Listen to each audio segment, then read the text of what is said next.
Welcome everybody to this week's episode of The Expendable Show. I'm your host, The Expendable. So I didn't have a show on Wednesday because I was working in Selma, Alabama, and I didn't get home nearly in time to put a show together. So I just skipped it for the week and just said, I'll just pick it up on Sunday. So here I am. If you like my show, like, subscribe, and ding the bell. That's how the show grows. Let's go through the stats. And we're going to make a minor change to the stats. So we have, I got to make sure all my settings are right. So Doge, we're at $180 billion on the Doge.gov website, which is $1,118.01. Nothing changed there. So on the debt clock, they've saved us up to $519 billion, which is $4,622 per taxpayer. So, I mean, it is what it is. You know, we made some progress. It seems like the fire in Doge has went out since Elon's walked away. You know, the liberals don't even pay attention to it anymore since Elon's not there. It's the only thing that's changed is Elon's not doing it. This is how stupid they are. This is probably going to be a really bad episode because I've seen so much ignorance this weekend. I'm just tired of it. This was a stupid weekend. But on the good side of things, happy Father's Day. I don't know how I skipped that. Happy Father's Day, everybody. Hopefully everybody heard from their kids. Gas prices. So in 2024, Joe Biden's gas prices were $3.30. AAA has them now at $3.13. So we've seen a drop.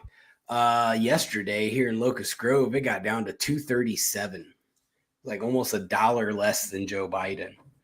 That's pretty damn good.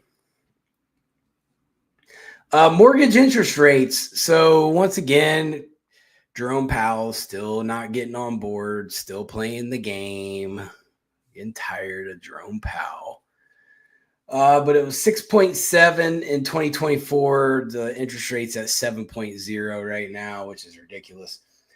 Trump did take a little bit of a hit on the approval rating this week. So he's at 46.7, which is still pretty good for Donald Trump.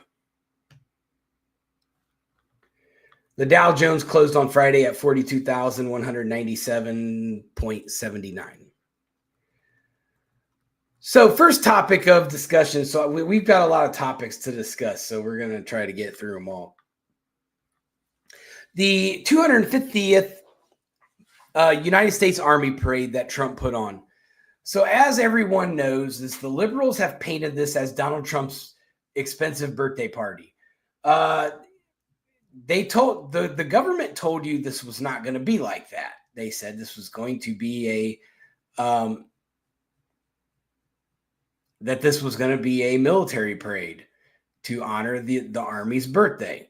So what happened? That's what it was. I thought the parade was very well done. I liked how they basically went in chronological order. And they went through every major war that we had as a military. So I really liked that they did that because there were some things in there. I'm not going to lie. There were things in there I didn't know. I was like, I didn't know that. And then in between, they did a few flyovers. The Golden Knights dropped down. It was cool. It was cool. So I thought the Army did a really good job. They even had performers, like musicians from the Army, and they sang, and they were great. There was not a bad part of this whole thing. They had a nice fireworks show afterwards. I watched the whole thing, so it was pretty cool. So what that did was it made No Kings look stupid. And I'm not saying this because I'm a righty.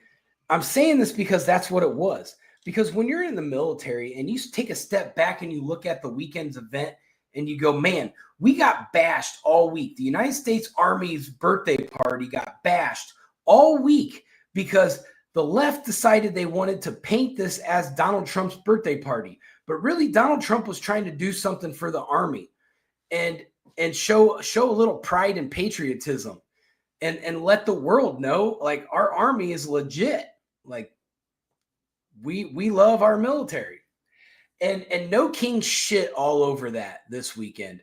So for all the whatever they say, the 20 million or 13 million or however many million they say showed up all over the country to these stupid protests, I say shame on you. I think you guys shit all over our armed forces.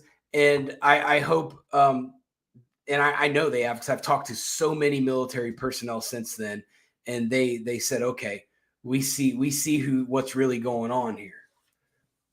You know, they're not stupid. Our armed services people are not stupid. They know that you guys shit on them, and they're going to remember that when you guys are sitting there begging because China's invaded California, but you wanted to shit all over the Army's birthday. You're going to be begging for them to show up and help you. But that's how liberalism works. You don't want cops until you need a cop, and then you're crying for cops. That's how every city that tried to do the defund the police happened. Even here in Atlanta, one of the city councilmen was doing a speech on defunding the police while some young kids were stealing his car. And then he was like, where's the cops? Why aren't the cops doing anything? Oh, you want to defund them, you dumbass. So they stole his car. I mean, they caught the kids, but still, if you defund the cops, who's going to catch these kids stealing your car? You're not just going to walk up to them. Every one of these, if you're in the age group of like 13 to like 17 in Atlanta, you're carrying a gun. It's guaranteed. So if this dude would have approached him, he would have got shot into Never Never Land, guaranteed. I thought it was cool. The military parade, the Army parade. It showed the evolution of our military, where we came from, from George Washington, where we didn't really have the greatest equipment, but we had the greatest strategic commander. And, that's where the Army started, right there. And I thought it was cool seeing it as the parade went on. Every, conflict that they brought to our attention was something a little bit cooler. It was a little bit, more high tech than the previous. So I thought it was neat. All the liberals like, we spent $43 million on Trump's birthday. It wasn't Trump's birthday. It was United States of America's Army birthday, you idiots. It's just absurd. It's absurd. What these No Kings idiots did was absurd. Now, let's talk about No Kings. So if you go to my my shorts on YouTube, I did go to the McDonough No Kings rally, and I took some footage and I posted it on my shorts.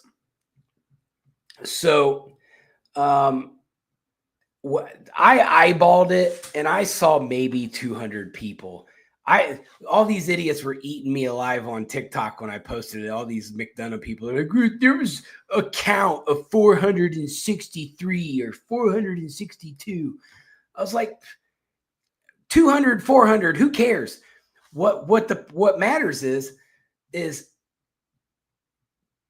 462 people out of the 253,000 people that live in Henry County comes out to 0.18% of the population of Henry County showed up to support your No Kings rally. And I had one guy get on there, like, well, people did show up, so that's a success. No, you're missing the point. The point is a very, very, very minute percentage of the county population is supporting your cause. That's a loss because your cause did not resonate with the majority of the population. And don't yell at me. I'm a data-driven guy. So if I have the formula, I'm going to look at the data. The data supports that this event was a huge failure. Now, just to give a a fair share to the left, I did some data on some other cities. So I did Atlanta. So they're saying they had a couple thousand people show up. I don't know. I didn't look at the footage, but that's what they're estimating. So if you go with Atlanta's 2,000 people that showed up compared to the 510,000 people that live in Atlanta, that comes out to 0.4% of the population of Atlanta showed up to the rally. 0.4. That's not even 1%. So let's go to Philadelphia, where they said 5,000 people showed up. That's 0.3% of the over a million people that live in Philadelphia. 0.3%. So they estimate that 20,000 people went to the military parade in Washington, D.C. So if you compare that to the D.C. population, that's 3%. So we're not, Trump at least drew 3% of the population of Washington, D.C., 3%. So, but that's way bigger than the 0% that these No Kings events held. There was one in my hometown, Van Wert, Ohio. I have yet to hear if anybody even showed up to it. No one posted about it. They posted it was happening, but I never saw anything where it said, hey, we had a good time, or hey, we did this. And I do want to say, now I know this has been different across the nation, but the McDonough protest was done well. It looked friendly. I did take a very short lap around. But there was no issues. There was a police helicopter. At first, when I took the video, I only saw one cop. But then when I walked back to my car, I kind of got an angle behind a building, and there was a whole like unit of cops just waiting. So there was probably like 20 of them. But it was a peaceful protest. So with that said, I don't have a problem with peaceful protest. You're protected to have a peaceful protest under the Constitution. And I'm guessing they got a permit to hold the event because they did announce it several days ahead of time where this protest was going to be held. And everybody showed up to that location that was going to attend. So I feel like they probably followed the correct channels to have this protest. I didn't see any issues. So I'm okay with it. They can protest. That's fine. That was an okay protest, even though I consider it a bust, but it was done correctly. Now, when you go into Atlanta on Buford Highway over the weekend, where they smashed cop car windows and was burning shit, that's where I have a problem. And I thought DeKalb County did a pretty good job of reacting to that. A lot of people were complaining about it, that DeKalb was, interfering in things. But when you start smashing out cop car windows and you start catching stuff on fire, the cops are going to get a little bit more aggressive. I don't know if you liberals understand that or not, but when you guys like start tearing stuff up, the cops are generally going to get mad. So there's the LA. I watched a video from a guy who claims he lives in downtown Los Angeles, right where all the riots are happening. He says, "Don't believe the media." He said, Los Angeles is under siege. That it's not a riot anymore. We're under siege. So I don't know if that's true or not. The media doesn't like to tell anything, and on top of that, there's too many events going on to where I think the media is having a tough time deciding what to hyper focus on. So that's a situation there. I just want to point out to all the liberals that we actually do celebrate No Kings on the 4th of July when we got the British crown out of the United States. We separated from England and became our own country. I don't know if you guys know that. I know you guys keep talking about stolen land and all that, but which, by the way, California is not stolen land. We bought it from Mexico after the Spanish-American War. I don't know if you guys know that. I think there's a lot of like Gen Zers that don't understand that we bought that we actually bought that whole part of the United States from Mexico. It was a purchase. There's a purchase agreement. There's a BOL. There's all kinds of information about that purchase. Maybe not a BOL, but there is a purchase agreement on file that you can go look at on the internet, where it talks about how the United States of America purchased the West Coast from Mexico. So I know you guys don't like to read very well, and you don't believe anything anybody ever says. So I don't know how you're ever going to get the truth out, but we bought it. We didn't steal it, just so you know.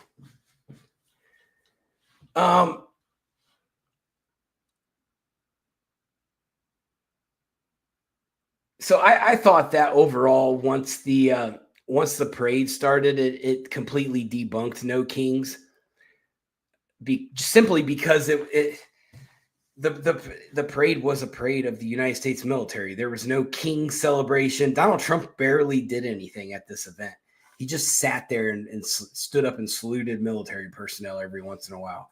He did speak very shortly, but it was a lot shorter than what he usually speaks by far. One thing we're going to bring up before we move on to the next topic. No Kings was funded by a guy named Neville Singham. Now, who is Neville Singham, you may ask?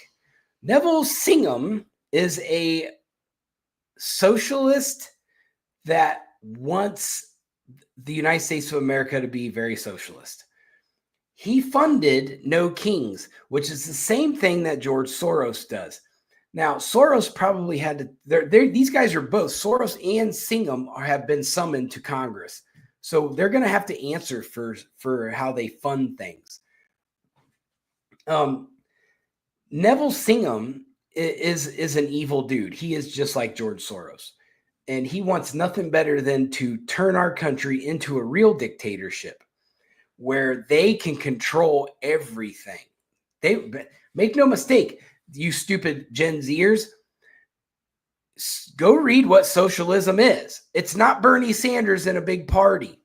It's a dictator runs the country and you do what you're told or we'll behead you. Iran. Go look at Iran. Iran is a socialist country.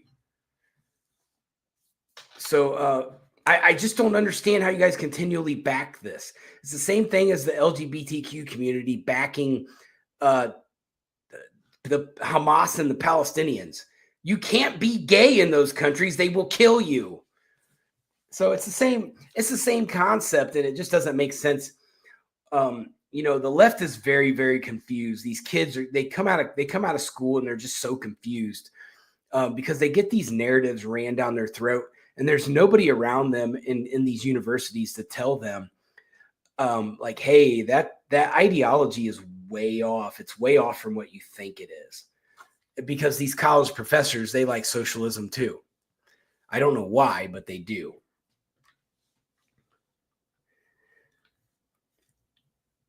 So with that said, now we have this murder. I'm sure unless you've lived under a rock, then you haven't heard that, or that you have heard that the Minnesota Democratic Representative Melissa Hortman was fatally shot on Saturday. With the suspect was still at large, but I just heard they caught him. It made headlines earlier this week because she was the only Democratic vote in the state house to vote to repeal taxpayer-funded healthcare coverage for adult illegal immigrants. She was quoted as saying, "I know that people will be hurt by that vote, and we worked very hard to try to get a budget deal that wouldn't include that provision." She said, following the vote that she said was done in order to move the budget forward in a split legislature. So she voted for the bill to go through that screwed the illegal immigrants.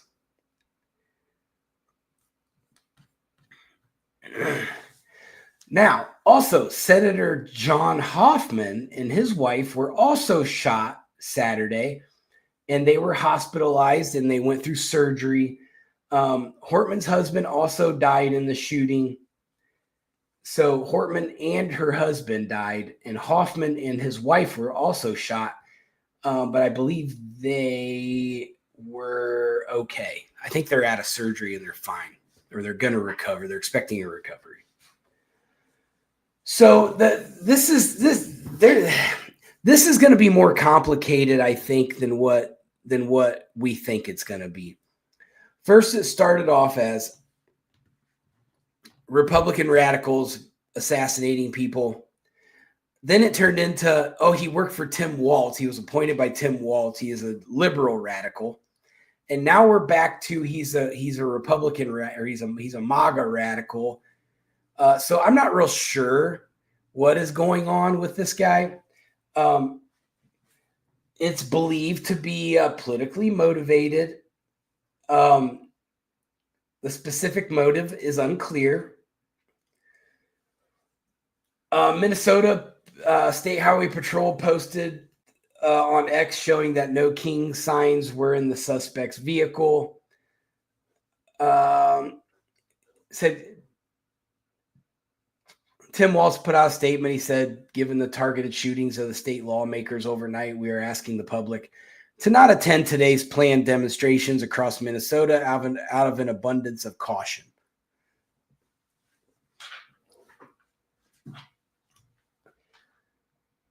Tim Walz went on to say, I have been briefed on the terrible shooting that took place in Minnesota, which appears to be a targeted attack against state lawmakers. Trump said our Attorney General Pam Bondi and the FBI are investigating the situation, and they will be prosecuting anyone involved to the fullest extent of the law. Such as horrific violence will not be tolerated in the United States of America. God bless the great people of Minnesota, a truly great place. Formerly a great place before Tampon Timmy tore it apart. So Hortman, she was formerly the state house speaker, so she was kind of a big dog politician there in Minnesota. Tim Walz said our state lost a great leader. She was all for the tampons. Then he said Speaker Hortman was someone who served the people of Minnesota with grace, compassion, humor, and a sense of service. She was a formidable public servant and fixture in a giant in Minnesota. She woke up every day determined to make this state a better place. She is irreplaceable and will be missed by so many Minnesotans. The shooter is a guy named Vance Luther Bolter, 57 years old. He's being sought. He was being hunted. Now he's not. I believe he's been detained. I have to confirm that. I'm not for 100% for sure, but I'm pretty sure I just saw that. During a press conference, officials shared a photo of Bolter wearing a tan cowboy hat in a Minneapolis business shortly after the shootings on Saturday morning. An additional photo released by authorities showed the masked suspect wearing police-like tactical gear and carrying a flashlight. He looked creepy. It looked like something out of a horror movie. Bolter is reportedly the CEO of Red Lion Group, based in Democratic Republic of Congo, according to his LinkedIn page anyway.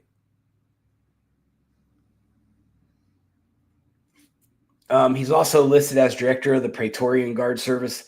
It's a security firm his wife reportedly filed to create, according to the company's website. So he's got some private government contract type of businesses.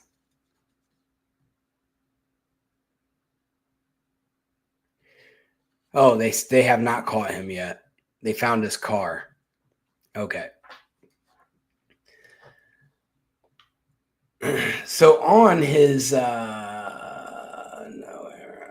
so Bolter possesses an extensive security background with experience in situations in Africa, North America, Eastern Europe, and the Middle East, including Gaza, according to the Praetorian Guard Security Services website.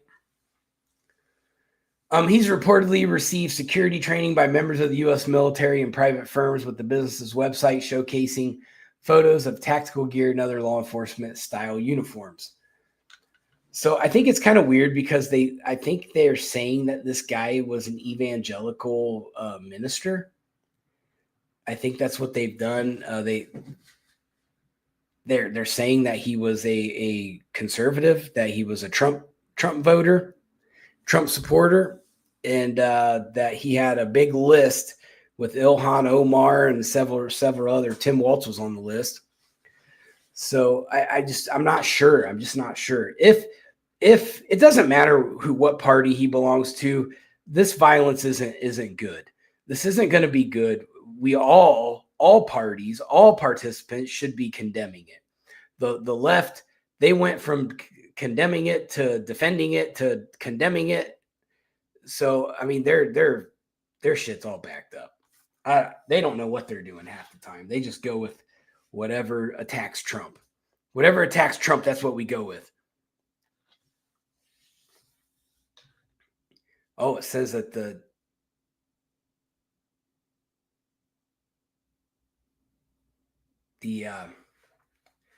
Hortman got shot 9 times. He's like 50 Cent. 50 Cent got shot 9 times. His wife took 8. Wow. This guy was definitely there to kill people. So Bolter, he earned his PhD in leadership for the advancement of learning and service from Cardinal Stritch University and was previously appointed to the state's Workforce Development Board by 2 Minnesota governors. Wow. Yeah, it's been one of those weekends. My daughter came over today with my granddaughter and her fiance, Alex. I was tired, man. It tired me out. So he was reportedly initially appointed by Governor Mark Dayton in Minnesota in 2016 before being reappointed by Tim Walz in 2019 as a private sector representative to the council. He previously served on the same board as Hoffman before his term expired in 2023. So he knew all these people like personally. That's the part I don't understand about it. I hope they catch him alive and talk to him. Walz also went on to say, we must all in Minnesota and across the country stand against all forms of political violence, even though Tim Walz just gave this big speech about bully Donald Trump and fight back, which we're seeing the repercussions of that all over the United States, with Los Angeles being in a riot. Several other states have had uprisings. So like, that's the thing I don't understand. Like Pam Bondi, can you please do something about the left's rhetoric? If the right's saying stuff like that, they need held accountable too. But every time I turn the TV on, or every time I read the news, or every time I get on X or TikTok, it's always the left doing these things. I don't hear the right saying, we need to bully the left. It's always fight, fight, fight. We need to fight back. They're trying to rally the masses to start an uprising against the United States government. And if Pam Bondi doesn't start doing something about that, it's going to happen. Like, I don't understand what your primary malfunction is, Pam Bondi. You're the most hated person that I have right now in the whole United States. I like Joe Biden more than you. Joe Biden at least had people around him that would make his decisions for him and an auto pen. So stuff did get done, just not the stuff I liked. But Pam Bondi, you don't do nothing except chase illegal immigrant indictments all day. I'm tired of you doing that. You got district DAs to do all that shit. You go do the big dog stuff. That's where you're getting it wrong. And if no one's putting any cases on your desk, then that's on Kash Patel and Dan Bongino. So police were called to the Hoffman's house shortly after 2 a.m. Upon finding the couple suffering from multiple gunshot wounds, officers were sent to Hortman's home as a precautionary measure. When they arrived, authorities encountered an individual dressed as a police officer at the front door of the home in what appeared to be a patrol car parked outside. So the police showed up while this dude was there. The gunman allegedly escaped through the back door of Hortman's house following an exchange of gunfire with police. So he got into a shootout with the police. Following the shooting, Bolter reportedly returned to his home where he rented a room part-time, this is another weird part. So this dude's got a whole family and he's got a house, but then he's got this other like apartment that he rents with like two other dudes. Like this whole dude's life is weird. I'm really confused.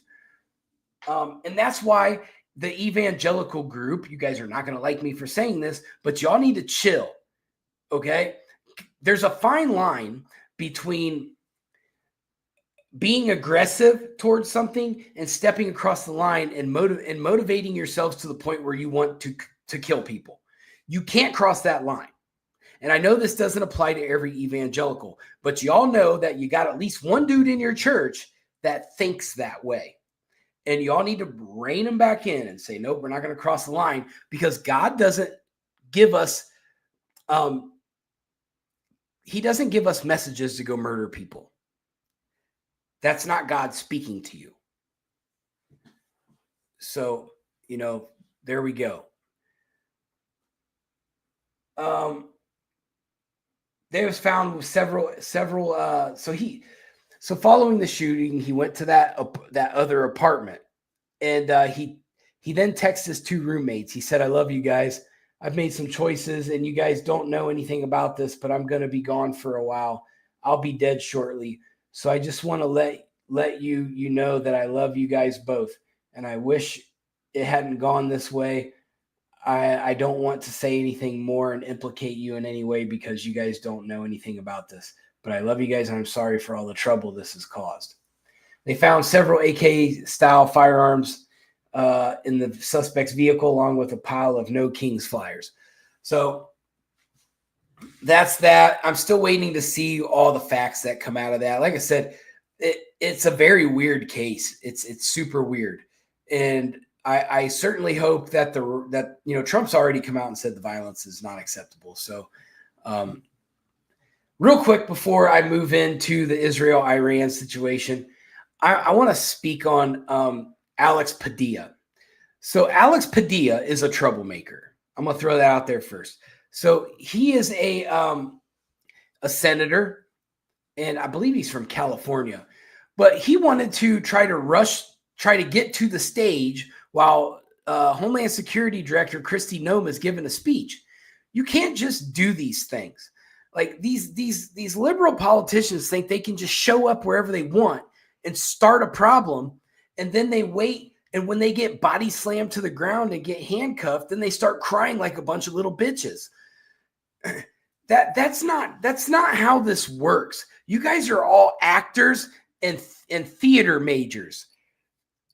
When you start stepping on that fine line we keep talking about, that fine line is something that you're not supposed to cross. As a politician, you should know what the correct procedures are for addressing each other. And the right has the same problem. They interrupted Joe Biden during his State of the Union. It was Marjorie Taylor Greene and the other one that owned a restaurant. Lauren Boebert. I don't agree with that. There's a time and a place. And it's the same thing.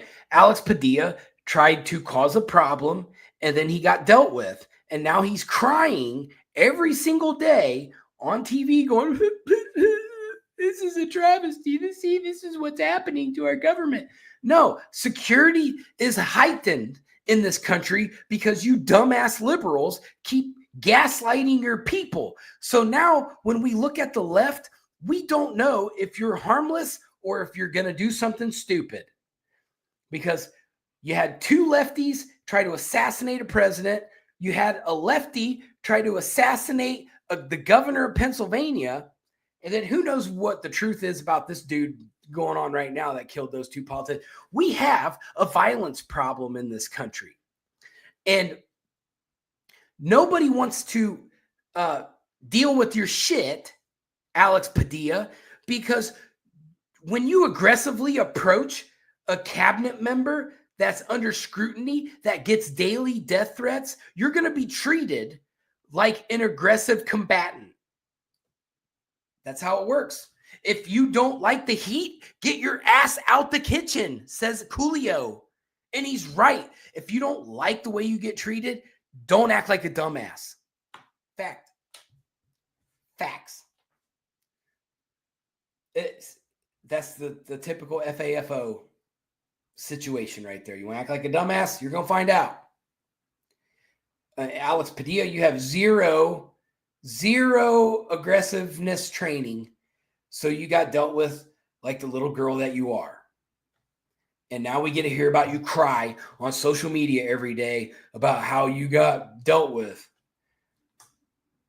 These guys are dumb. Our political system is full of dumbasses.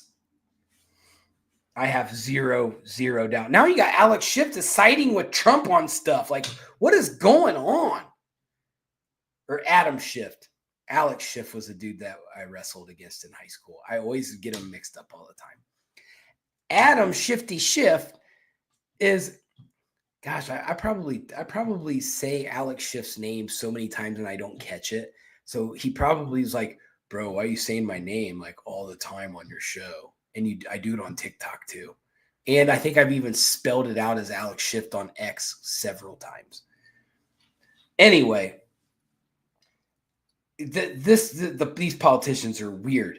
The only one on the left who makes any sense is John Fetterman. I'm going to say that until I die. It seems like every time Fetterman opens his mouth, something intelligent comes out. I'm not even joking.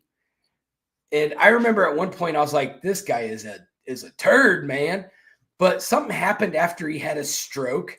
He came back and he was like, it was almost like whatever drugs they were giving him got flushed out of his system, or that made him a super libtard. And then he turned into like a rationally thinking human being.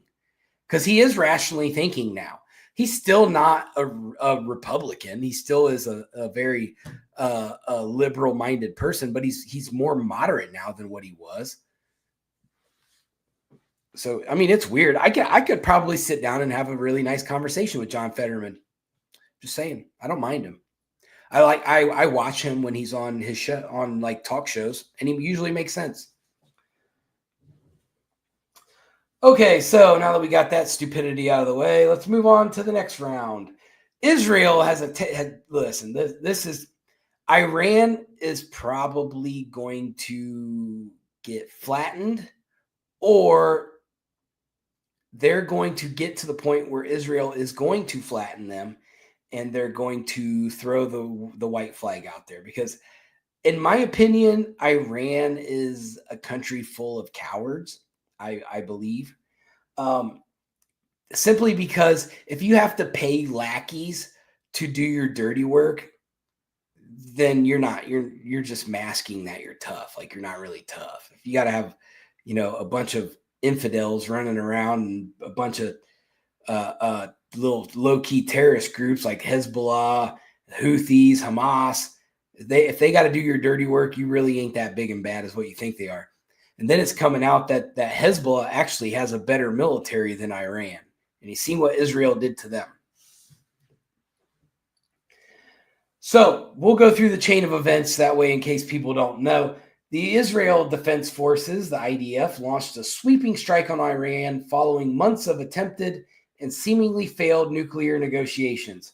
Israel carried out strikes in Iran, adding that explosions were heard in the capital of Tehran.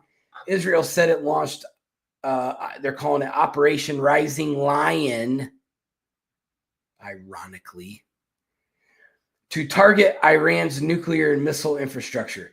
Iran launched a retaliatory large-scale ballistic missile attack on Israeli cities hours later, which Tel Aviv did get a couple hits. Commander-in-Chief of the Islamic Revolutionary Guard Corps, Hossein Salami. It's Salami. His last name's Salami. He was killed during Israel's airstrike, so their top IRGC guy's dead. The strikes came after Israel first threatened to go after Iran's nuclear facilities earlier in November, following a series of back and forth missile strikes. So that, like, if you've been paying attention, you know that at one point Iran fired 300 drones and missiles at Israel, which the Iron Dome took down most of them. So this has been going back and forth. Israeli Defense Minister Israel Katz sent a stark warning to Iran's supreme leader, Ayatollah Ali Khamenei, as tensions between their two nations continue to rise. What would he say to the Ayatollah, you might say? Well, he said, the Iranian dictator who's socialist, liberals, this is what happens when you're socialist. Israel bombs you. The Iranian dictator is turning Iran's citizens into hostages and creating a reality in which they, especially the residents of Tehran, will pay a heavy price for the criminal attacks against Israeli civilians. If Khamenei continues to fire missiles at at Israel's home front, Tehran will burn. It's true. They're burning.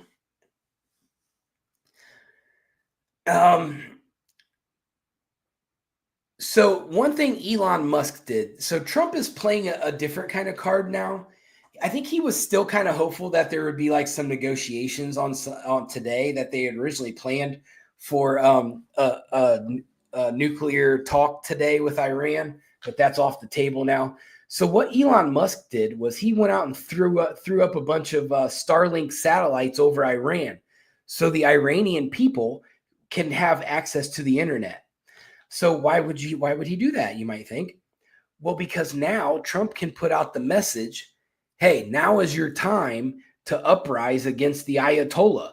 They're trying to get the Iranian people to uprise against the Ayatollah because we don't want Israel to kill everybody in the country. That's no good. We don't want that. So what they're trying to get done is let Israel get rid of the Ayatollah, or not Israel. Let the Iranian people get rid of them, because what they don't tell you in the media, and what they don't tell you, liberal leftists, that you don't know anything about international politics and international policy, because none of you pay attention to it ever. But the Iranian government is cruel to their people. They suffer. The Iranian people suffer a lot. So I think it would be proper for the Iranian people to handle their own dictator. And liberals, if you pay attention, just like with Gaddafi, the people took out a real dictator. So your socialist policies that Gaddafi used and that the Ayatollah uses is what you're trying to adopt is stupid.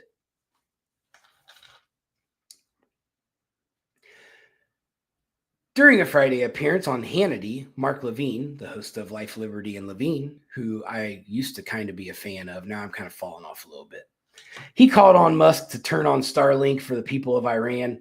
Levine then tweeted about the possibility of Musk turning on Starlink, to which the Tesla founder replied, "The beams are on." So one person that sticks out to me, and I've been riding him a lot lately, is Lindsey Graham. And my dad's been calling Lindsey Graham out for a long time. We all know he's a snake. But I went through, and I already made a TikTok about it, but I'm going to cover it here. So Lindsey Graham, he posted after Israel fired their first round of missiles, and he tweeted, "Game on." And just a few weeks ago, he was over in Ukraine. So it seems like Lindsey Graham seems to want wars to happen. Why would Lindsey Graham want all these wars to happen? He's like a warmonger. He's like Dick Cheney. It's like Dick Cheney and Joe Biden mixed together. Like if Dick Cheney and Joe Biden had a baby, it would be Lindsey Graham and his crooked smile. He's got a crooked smile. Like that. That's how he smiles. I can't stand Lindsey Graham. I get on TikTok. I've made probably 3 TikToks this week about Lindsey Graham and begging the people of South Carolina to have somebody come up and run against that clown. But why would Lindsey Graham want this? Why would he do this? Why does he want so much war? He's going against the Trump America First policy and trying to get us involved in all these wars. Well, I went and I audited his money. So Lindsey Graham gets money from the Republican Jewish Coalition, Boeing, the Department of Defense, Delta, the United States Army, the United States Air Force, Lockheed Martin, American Airlines, Merrill Lynch, Comcast, Wells Fargo. He gets money from companies that fund war, that participate in war. Hey, what's up, Squirrel? Happy Father's Day, buddy. So that's what you have. You have guys like Lindsey Graham, who's a bad conservative. He's bad. And he's funded by the war machine.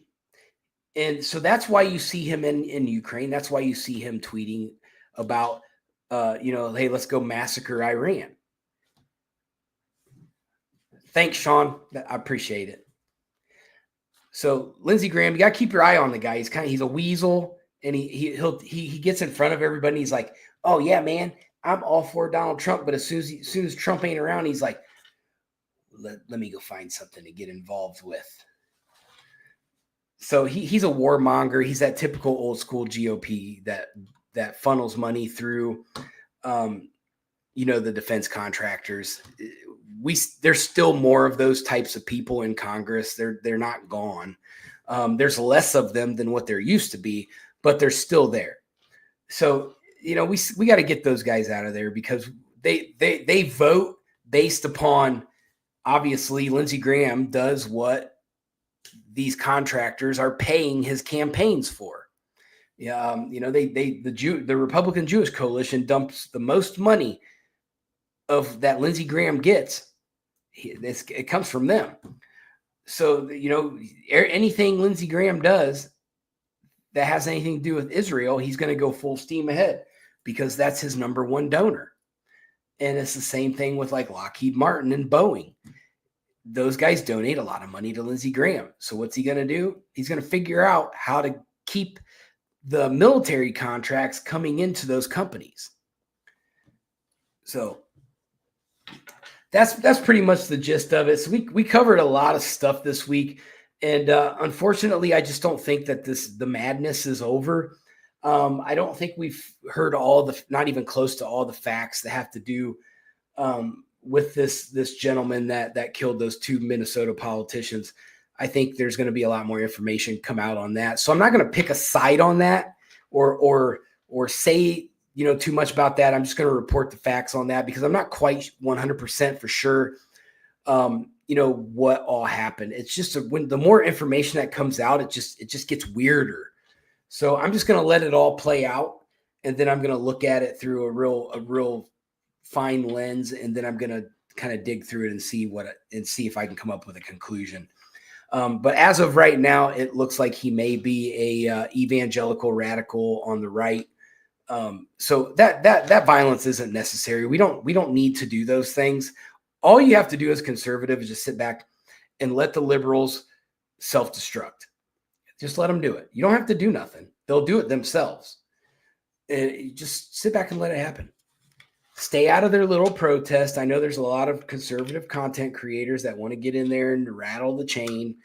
Don't do that. If you ignore them and don't react to them, these people are super attention getters. If you ignore them, they're going to go, why isn't anybody paying attention to us? The worst thing anybody can do is give them a bunch of attention. But until then, everybody, please know where your families are at all times. Avoid giant metropolitan areas if you can. I don't think that these things are over. Just be careful, and happy Father's Day, everyone. Hope everybody had a good day. It was a good day for me. My daughter came over, and my granddaughter. I swam in the pool, made stuff on the grill. It was a typical Father's Day for me. So I had a good time. But I'm out. Peace.